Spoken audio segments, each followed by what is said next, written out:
Et on va continuer de parler économie, renforcer et développer de nouvelles initiatives entre l'Afrique et l'Europe. C'est l'ambition de la Maison de l'Afrique. Elle fête ses 50 ans cette année et participe à la promotion des entreprises africaines et de la diaspora dans le monde.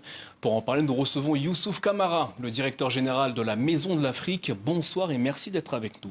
Bonsoir, M. Dosso. Un mot tout d'abord au sujet de la Maison de l'Afrique. Qui est à l'origine de sa création? Alors, la Maison de l'Afrique est une idée qui est née dans les années 70, en 72 exactement, où la méconnaissance de l'Afrique par les investisseurs africains a amené 3 chefs d'État, Léopold Sédar Senghor du Sénégal, Félix Houphouët-Boigny de Côte d'Ivoire et Georges Pompidou, à prendre la décision de fonder à Paris, ce qui fut fait en 1974, la Maison de l'Afrique. La Maison de l'Afrique pour être la représentation de l'Afrique en Europe à partir de Paris. Alors, quelles sont les principales missions de la Maison de l'Afrique? Dès le départ, la raison d'être de la Maison de l'Afrique a été de faire la promotion de l'économie, la culture et de l'art des pays africains à partir de Paris. Et la brillante idée qu'ont eu ces 3 chefs d'État, c'est d'adosser la Maison de l'Afrique, qui est une institution, sur une société anonyme. Donc c'est un statut de société anonyme, mais qui a pour particularité d'être propriété de 11 États. Donc vous avez 11 États qui sont actionnaires de la Maison de l'Afrique, 10 États africains, plutôt Afrique de l'Ouest et l'Afrique centrale, plus la France. Et ces 11 États sont représentés au Conseil d'administration de la Maison de l'Afrique par les présidents de chambres de commerce de ces États. Voilà, cet équilibre d'un modèle économique efficient, d'une gouvernance panafricaine, a fait que la Maison de l'Afrique, adossée à la Chambre de commerce de Paris-Île-de-France, a pu développer pendant 50 ans la promotion de l'excellence africaine à Paris. Alors justement, quels sont les projets de cette fameuse excellence africaine que vous accompagnez?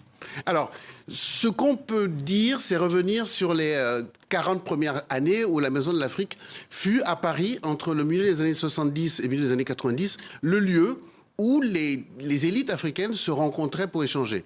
À l'intérieur de la Maison de l'Afrique, il y avait une association qui s'appelle Rencontre africaine, que les anciens connaissent bien. Là, c'était le lieu où Léopold Sédar Senghor, Aimé Césaire, etc., tenaient le propos autour de tout ce qui était négritude. Les choses ont évolué pour que la Maison de l'Afrique, dans les années 90, devienne un lieu d'exposition. Il y a quelques expositions, et dans ce lieu, la rue de Rivoli, vous aviez une agence de voyage, vous aviez une banque panafricaine, vous aviez voilà, ces salles d'exposition. Pour ensuite glisser tout doucement, au début des années 2000, pour devenir un soutien aux projets, aux porteurs de projets artistiques, culturels et économiques. Qui sont les porteurs de projets qui viennent vous voir aujourd'hui? Aujourd'hui, donc en 2024, les porteurs de projets sont plutôt des afrophiles, j'ai envie de dire, ce sont des personnes qui ne sont pas d'origine africaine, et les diasporas africaines, qui voilà, ont des idées de projets à impact, de progrès écologiques, économiques, sociétaux en Afrique. Et la Maison de l'Afrique vient se poser à côté de ce porteur de projet-là pour développer ces projets en Afrique. Je vous donne des exemples pour illustrer. La Maison de l'Afrique, par exemple, accompagne les transferts de technologie. Nous avons accompagné dernièrement, il y a 2 mois, un porteur de projet pour créer dans une région du sud de la Côte d'Ivoire, qui est la région sud Comoré, une première usine d'élevage de crevettes et de transformation de crevettes sur place. Ça veut dire création d'emplois, ça veut dire transfert de technologie pour que cette région devienne autonome dans la pêche et dans l'élevage de crevettes. Voilà un exemple très concret. La Maison de l'Afrique porte également des projets. Il y a 2 ans et demi, nous avons établi à la Maison de l'Afrique un grand projet autour de la question de la marque. Nous avons lancé un projet qui s'appelle Brands Africa, qui est un programme dont la volonté est d'accompagner les marques africaines à s'identifier en tant que marque, à se protéger en tant que marque et à se promouvoir en tant que marque.